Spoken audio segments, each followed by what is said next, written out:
going to move on to something that's happening today for a lot of people, and some people may be wondering if it's easy, and that is long distance relationships. Philadelphia, Texas. Before Philadelphia and Texas. Let's look at this. The first, communicate as much or as little as you need to feel connected. Number two, be there even when you can't be there. Remind your partner what you love about your relationship. Forge secure attachment by supporting each other. Find a way to hang out the way. Learn how to address important issues both remotely and in person. Focus on the positive aspects of long. Respect the reasons why you are apart. And when the time is right, create a long-term plan for merging your worlds. We ain't trying to do long forever and a day. All right. Number one, communicate as much or as little as possible to connect. Discuss with each other what works for the general frequency and the length and time that you would be spending texting, talking, or video chatting in a day or a week. So you have something to look forward. So say every night at 8 o'clock, we're going to get together on Zoom and talk. You have something to look forward to, and that will lower your anxiety level. My husband always called and always would write because I was a widow and I felt like I have the money to spend on long distance calls every day. So I was like writing, emailing. So whatever works for you. Number two, be there. Even when you can't be. So responding to each other's emotional calls can seem tricky in a relationship. You can't be there for every milestone. You can't be there to tell them, endure them, give them a hug. So it is a crucial time. How do you be there when you can't be there? I sent my wife a bear. I told her she could put it up there and talk to it. She sent me tapes with music on it. That would be something to emotionally comfort me. Come up with things that'll make you feel better about being apart. Back then, Mrs. Fields cookies was a big deal. And so sometimes I just send him a box of cookies that he could share with those in the house with him. Little things. Yes. Be very intentional while you're apart of what you're doing. Number three. Remind your partner what you love about your relationship. Doubts and jealousy can run high in long distance relationships just because you don't have a lot of time to spend together. A therapist recommend using a lot of verbal assurance with one another. Tell your partner how much you love and appreciate your relationship. And if you're the one feeling insecure, then ask for reassurance for yourself. I've been thinking about you all day. What you thinking about? What you've been doing? What you've been up to? What do you think we're going to do the next time we get together? I just need to hear your voice. And I'll just call and tell him, you know what? I already miss you. And here's one of the key points in this phase, the doubts and insecurity. Trust your partner. If you're having thoughts, tell your partner, I feel secure. At this stage, which is a hard stage, you shouldn't be accusing each other of things. Once you accuse, your partner's relationship is on ice the rest of the time. You have to conquer your doubts and insecurity and know that you are being attacked. Number four. Just secure attachment by supporting each other's interests. Long distance couples who have a secure attachment together, they're able to let each other grow and mature. In fact, I can remember one of the first things that my husband did. We both knew that we liked to read. So what he did, he sent me a book that was and then once we got married years later, I continued to use that book in Bible studies. So we find ways to stay connected and to push each other forward. And it also to grow personally and to know that change is healthy. So find out what attaches y'all together. Is it ministry work? Is it riding motorcycles? Whatever it is, you need to buy it and be working on it so that will forge a solid attachment to each other because you have things that you have in common. We had our own book club between each other, reading the book and discussing it. So whatever it is between y'all two, that's what you need to do.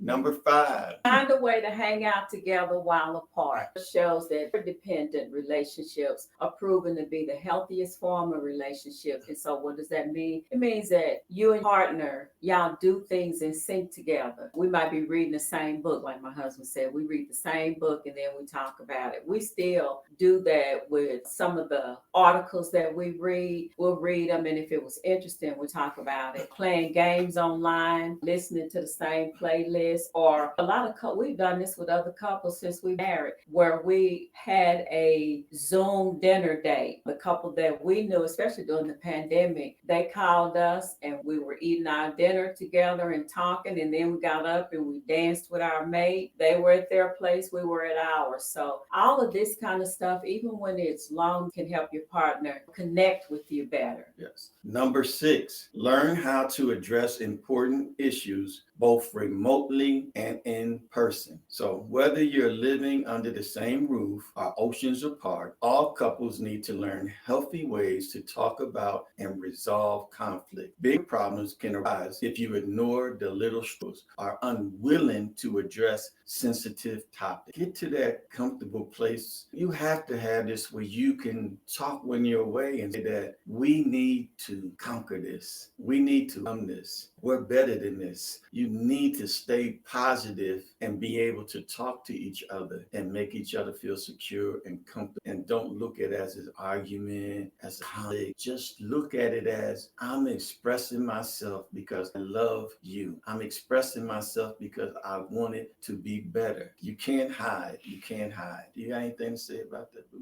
Yeah, you know what?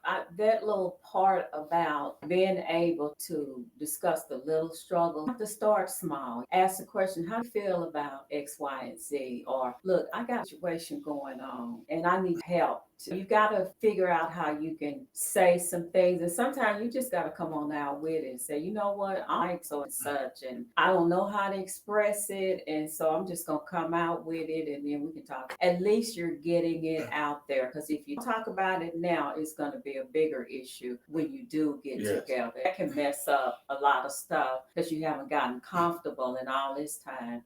Yeah, avoid crazy things like I'm gonna tell it like it is. This is my truth. You should know me. I'm keeping it 100. I'm keeping it 100. And 100 don't care nothing about your feelings. That's not gonna work.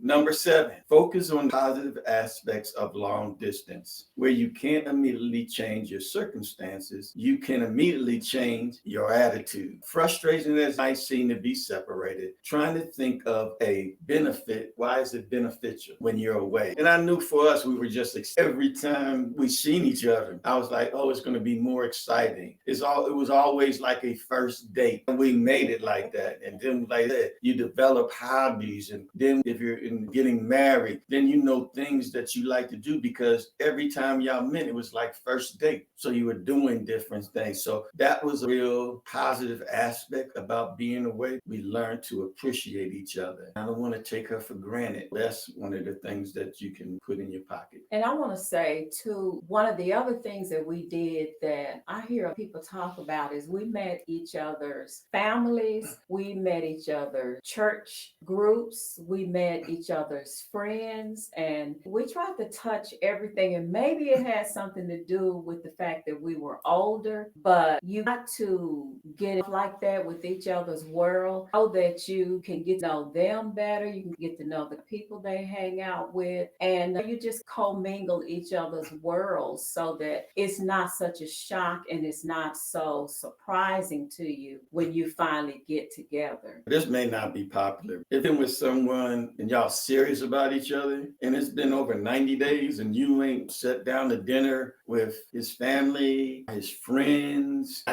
I don't understand that because that is so important. And that just spoke to both of us. There's a lot of people having long distance relationships in their 40s and 50s now. And it's so important to know who you are with. And that's a reflection of people that they're around, their family. So it made us comfortable about being in a relationship. Hopefully, when you decided to be together, you created a long-term plan for merging your worlds. That just means being together. That means merging finances, merging families. It means blended families. Work on getting to our goals. This is very important for our saying, let's Communicate and later. Relationships need something that makes them work. I created an acronym that says it for me. It is PRAY. P is for prayer, R is for responsibility, A is for action, Y is for yielded. I believe prayer is key as we move from things being about me to what is God saying. Change happens when we realize that only we're responsible for our.